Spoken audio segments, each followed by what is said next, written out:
this book, then the workshop where the miniaturists work, the halls of the palace, and so on. One very interesting space that he talks about is the coffee house. This is something that also emerged during this period because coffee was invented and coffee was drunk in Europe. Not like in Sarvanabhavan we go and drink coffee, not like that. Coffee drinking was an activity practiced and people would sit from 3 o'clock to 8 o'clock drinking coffee. So it was not just a matter of drinking the beverage, it was a matter of all other things that went along with it. So the miniaturist coffee house like that. However, in that coffee house is a storyteller. And this storyteller is like the traditional Vidushaka in Sanskrit plays. He is irreverent, he is sarcastic, he is able to tell all the truths which we are not able to tell about the king, about one particular Hoja who's, a particular sheikh who's starting one religious fight, about the people who are living in the city, about the rich and the prominent people who are living in the city, who is going with who, and all of that, which we are not generally, we all know, but we can't generally say. So he is one of the very important characters or narrators of this story. So I assume by reading the story that all of these characters, the dog and the horse and the tree and the coin and the color red, are all actually the voice of the storyteller. Because he talks in the voice of the dog. He talks in the voice of the gold coin. And if you have some experience with Islam, you will know that Islam, dog is a reviled creature. They don't like dogs. Because apparently at some point in history, a cat was sleeping on Muhammad's robe. And instead of waking up the cat, he cut off the robe. But he never said anything against the dog. The fact that it was not a dog has made dog a reviled creature. So that's where his narrative starts from. He says, I never did anything. I never did anything to Muhammad or to anybody else, but I'm a reviled creature. So the story goes from there. And there are so many instances where they say that coffee drinking should be stopped because it dulls the senses, it creates hernias, it makes people think wild thoughts and so on. So how coffee drinking should be stopped. So all of these narratives go on side by side when finding out who the murderer is. Would you like to know who the murderer is? Or would you like to read the book? Read the book. Read the book. Okay, good. So I know that clarity. Anybody else? Or only she? Then we can ask her to leave the room. So the point is, why did the murderer murder this elegant effendi? So each of the miniaturists has a name. So elegant, who dies, is the person who draws the most elegant border. So he's called elegant. Then there is stork, who draws very nice outlines. So he's named stork. There is butterfly, who applies very nice colors. And there is olive, who's very, very conservative, and so on. So these are the different names. We don't know the real names, and he also explains how they got their nicknames, but these are the 4 suspects. Then we have our hero. He is the big Majnu character who's in love with his cousin for the last 12 years. So he was 24 when he first met her, and she was 12. And her father kicks him out because he says, you are unsuitable. So for 12 years he wanders, becoming secretary to different pashas in the civil wars and joining different parties and so on. But he learns about miniature art. He's not an artist. Maybe he's somewhat of an artist, but he's more of a person who puts together art and so on. He comes back after 12 years. And by then the cousin is a widow, and she would also be looking for some protection. Her father is the person who is commissioned to write this book. So he tells Black is the person who comes. He tells Black, you have to finish this book for me. You have to write the text because I have the images. Now you must write the text. As these stories are going on, Inishte, the father of this girl, is also murdered. And we know when the murderer is happening, but because of the narrative technique, we don't know who the murderer is. The reason is that the murderer speaks in 2 voices. Yet another way of showing us how narration can be unreliable. So the narrator is speaking as narrator, and he's also speaking as one of the miniaturists. So he says, and there are graphic descriptions of how the murder happens and so on, and why the murder happens. After this, they go to the treasury and they say, okay, Anishta is dead, you need to give me money because I need to continue the book. And they say, why did he get murdered? And the Sultan is very upset because it's supposed to be a secret book, and by now the whole city is talking about some blasphemous book, and we need to deal with this. We can't have this kind of talk going on about a book which I have commissioned. So he gives them 3 days. And he actually, there is a scene of torture also of Black. And he gives them 3 days, and he says, if you don't find out who has committed the murder, then you will all be also put to death. Now, in all of this, what also comes through is many themes that our conservative artists are also very fond of talking about. One of them is blindness. Okay, the theme of blindness is there throughout the book. What is blindness? So, is blindness not the ability to see, or is blindness the ability to shut off from actually seeing? So, they talk about many miniaturists who were able to draw from memory even when they were blind, because they had drawn that particular horse or that particular person so many times that they didn't need their eyes anymore. And because they used to work in cramped quarters, obviously there were no tube lights and so on. They must have worked with candlelight late into the night, so their eyes were destined to go bad, to the extent that they started believing that blindness is a gift or a reward for being a very good miniaturist. So among the masters, there is one master, Osman, who's actually jealous that somebody else has been given this job of making this book. So he also gets involved in various ways. One of the things that they talk about is how he says, in spite of my working so hard, I am not going blind, so he blinds himself. And then he tells various stories about other artists who have blinded themselves. There is one artist in some historical point of time who is asked to draw a particular king in a particular way, and he says, I won't draw. He is so upset that he blinds himself and says, instead of drawing this, I will blind myself. So there's a lot about blindness, both voluntary blindness, involuntary blindness, blindness of not seeing, blindness of not looking, so blindness of memory. All of these various aspects of blindness are available. Then there is the theory of emotion, how to represent anger, how to represent lying, how to tell lies and so on. And narrators are also, when they are talking to us, sometimes saying, I may be telling a lie now. So it's very interesting, because you have to read the next chapter to understand whether they're telling lies or not. So there are aspects like that. Ultimately, they find out that the murderer was able to draw a particular horse in a way that was a Mongol tradition, which he could have only learned from one particular master artist somewhere in the past. So here there is a question of style and signature. So the people who were in Europe, they were signing their paintings. They were saying, you could tell this is Leonardo da Vinci or this is Michelangelo's paintings. Whereas in miniatures, you can't if you look at it. But they say, no, if you're a really great master, then you can tell that this is made by Osman or this is made by Ibn Shakir or whatever. So there is a question. He says that this particular nostril could have only come from a person who learned to draw that kind of nostril in a horse from the Mongols. So now they have a hint, okay, who could be the murderer. And then they go and visit the murderer and they try to extract a confession. And they do, in the end, extract a confession. So this is how the story goes.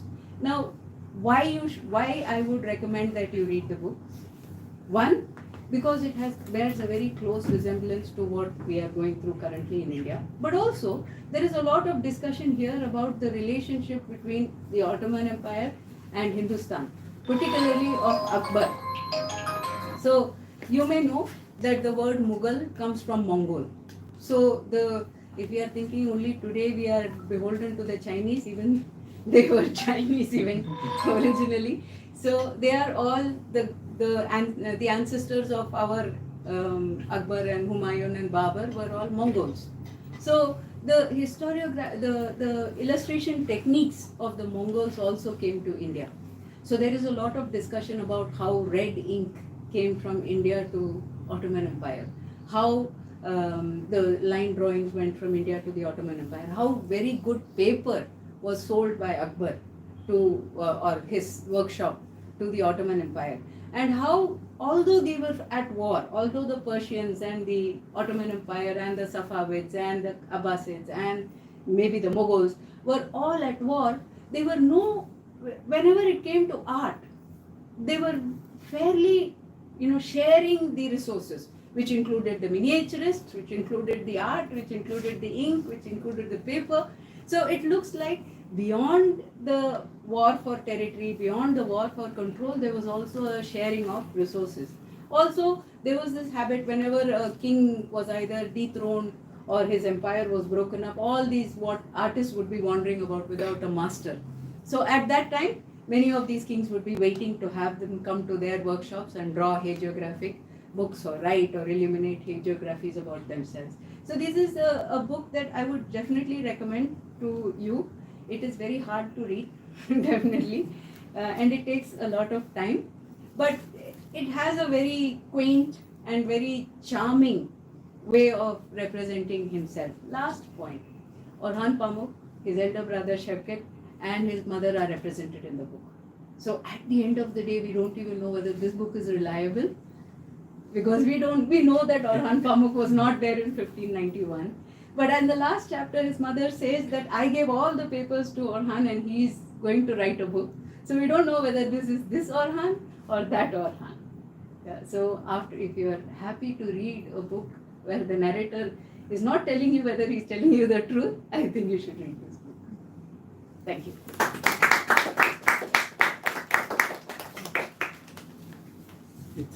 We'll have some questions. Yes.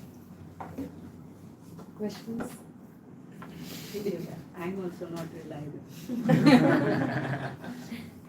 Yeah, I'm curious to know who the murderer is. She told me she wants to read the book. Maybe with Divya's permission. You want to know the murderer? No. You asked her separately outside. Actually, we all want to know. You all want to know. Yes, except for you. Except for I will leave. Yes, it was. So you said that a lot of it has. First of all, it was really nice. I really enjoyed it. The narration is also done by inanimate objects, Yes. like a corpse or a Yes. coin. So, like, how was there any narration of a person in the book at all? Or Yes. That is There are also some there. 10 or 12 narrators, including his object of interest, love interest, his master, his co. So, like, what Workshop. difference could you see between like a corpse or a coin narrating it and a person narrating it? Thank you for asking. So largely the inanimate objects are completely irreverent. Okay. They are not worried about whether the Sultan is going to get angry, whether some sheikh is going to get upset, or whether some person sitting here is going to get upset. So for instance, this gold coin starts off by saying, I'm a Venetian gold coin, I'm this much, I'm that much, and somewhere along the way says, actually, let me tell you, I am a fake gold coin. I was brought in this ship by these sailors who were bringing all these fake coins. And in the last 5 years, I've gone through 560 different people, and some have understood I'm fake and some have understood that I'm not. And he goes on to say how the government of Ottoman Empire wants to control these fake gold coins, but he says, I am quite free, nobody is able to make out that I am fake. Like that. Now, this can never be spoken about by one of the people. If a person were to say this gold coin is fake and it came like this, then probably they'll ask us like our ED, they will catch us and they'll say from where you got, who gave you, So and similarly the horse says that every time you depict me, so the tree says I want to be depicted in the traditional way, but the horse says you depict me in the new modern way, because the horse which you show doesn't have sexual organs, it doesn't have a rump. It always stands in a very artistic pose in which no horse can stand, only a dog can stand with one leg waving. And have you seen, like in an army, all the horses will be prancing together and going. Only in miniature it is like that. How can it be like that? And when we are in war also, if we are hungry and there is some grass, I will bend to eat. Doesn't mean that all the horses have to bend and eat the same tuft of grass. So this kind of irreverent speech, that's why I said it's almost like that Vidushaka, pointing out the internal incongruence of the story. So that is nice. And also the color red. The color red itself is a narrator. And the color red also says, I'm the color of life, and without me, you can't really handle it. And he talks about how the color red is made with lac insect, which is brought from India and boiled and, distilled and so on. Yeah. Any other questions? No. I would say I don't need a mic, it's okay. And it's lovely, review of the book and brought out the life of the book, I would say. So I enjoyed your narration and things. It's not much of a question, but then I like because everything, like even from the innate object to the, the people talking about it, these questions are very valid. Yes. And because it's like in depth of our own study also. Yes. Like, every time you ask these questions, it gave us a in-depth perspective of ourselves also. Yes. So it was very nice, and I'm like more intrigued to buy the book, and Yes. especially the color red. Yeah. And also along with these narrations, these stories behind it, and it's like very much, I was very much intrigued by it, and also the murders, why these people were murdered, and Yeah. all those things. It goes Yeah. on. I think it has a lot of reverence even to this today's life, because Yes. every one of us looks for this validation and things like that. So not much of a question, but only thing is. It revolves around the murder. Yes. Why especially murder? Why the cop story? That's I know, particular. it's interesting. It's interesting. Like you said, the question of identity is there in all his books. All his books are about the question of identity. Who am I? Where am I coming from? What is my real voice? What is the voice I'm putting out? Am I European Asian? Am I traditional, non-traditional? In fact, even if you listen to his, Nobel Prize winning speech and so on, he talks about, do I love Istanbul? So people ask him, do you love Istanbul? So he says, Istanbul is like a piece of my leg or arm, you don't really love it. You will miss it if it is not there. But is it, oh, it's such a beautiful finger? No, nobody says that. So that concept, oh, do I belong here or does it belong to me? This is all the questions that are there throughout his book. I think the murder is actually a ploy. But it's not a whodunit. It's not like a Sherlock Holmes type of story that you can actually track or anything. It's more a journey of those people trying to find the murderer. We can't really identify. I think he uses that as a plot. In fact, in the Nights of Plague, also it happens. And the murder happens quite suddenly, which is very interesting. So, in Nights of Plague, for instance, the person who we consider to be the most important character, the person who's the plague doctor, he's in the middle of trying to control the plague, and then he says he stepped out, and the next thing is he died. So you're like, where is the story going to go if he dies? So that kind of a thing, I think he uses more for taking the story forward. I don't think that somewhere in the and all his books there is somebody who goes missing. Like which one? Black Book, the one he wrote after this. His cousin and his wife both disappear together, and he has a theory that his wife has gone away with his cousin.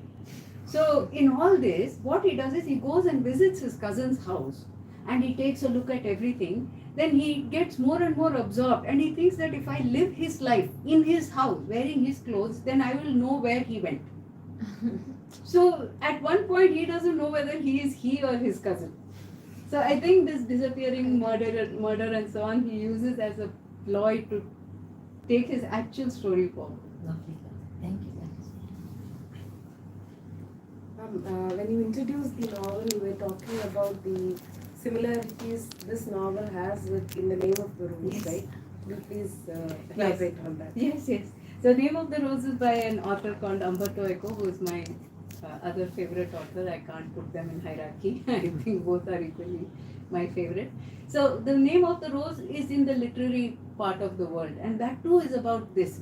There are more than one murder. There are a number of murders, and the whole story revolves around a lost book written by Aristotle, where he says that people should laugh and smile. And the whole story happens in this in this monastery, where the monks, some of them are so strict. They say that we should not have any humor. Humor causes a rictus. When we smile, we don't look human. We look like monkeys.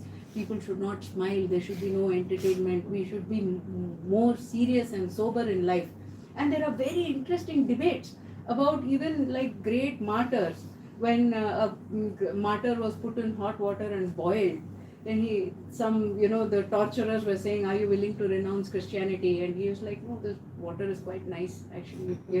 So he says that people smiled and laughed. Even Jesus, made some jokes, or people made some jokes, and there were entertainments that were permitted. But there are these monks who are like, no, nobody should know. And the story is about how Aristotle was such a big voice. And if Aristotle said that people can laugh, and Aristotle permitted people to enjoy themselves, then the monks would not be able to control it. It is exactly like how we say, that is the apple of knowledge, don't eat it, because if you eat it, I can't control you. So this whole story is about how the conservative values of don't have fun, don't have love, don't engage with relations with others, and so on, versus a great man who says you should be willing to experiment. So it's not very much the same, but that's more from the literary side, and this is more from the art side. I think we can also compare the miniatures here Yeah. with that of the manuscripts Yes. in the monastery. Yes. Actually, because they are also, exactly, very good, thank you. Because they are also copying. There also they say you can't add any creative words. You have to literally copy. This came from Greece, this came from Latin, and you have a whole library of people, and they literally just copy without a change in one dot or dash. Nothing can be changed. You keep copying, yeah. And how to copy, which way to copy, how much to copy. It's all about how to copy, and nothing, no creativity, yeah, and no research also.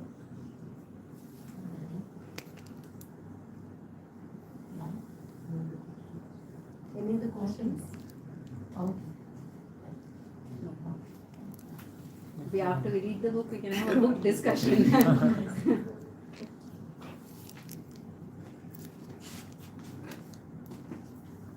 So thank you very much.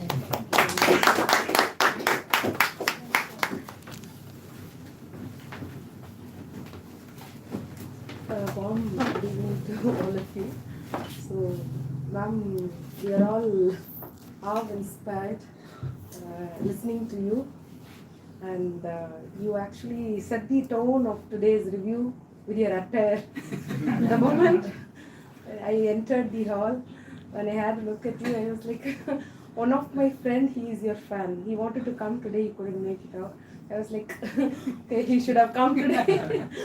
You really look gorgeous, ma'am, and the kind of dedication, the kind of commitment you show towards reviewing a book, that too reflecting it even in your attire, that's something really great, and which we people would like to imbibe. Thank you, ma'am. And your review was also it was not only a verbal treat, it was a visual treat. Because you had prepared us visually, you have prepared us with by sending those pics, and hope you all have enjoyed today's review. So thank you. Thank you. Thanks for taking your time off and spending your valuable time with us. Thank you. Thank you all for coming and spending your time with us. Thank you. Keep coming. Thank you. Thank you.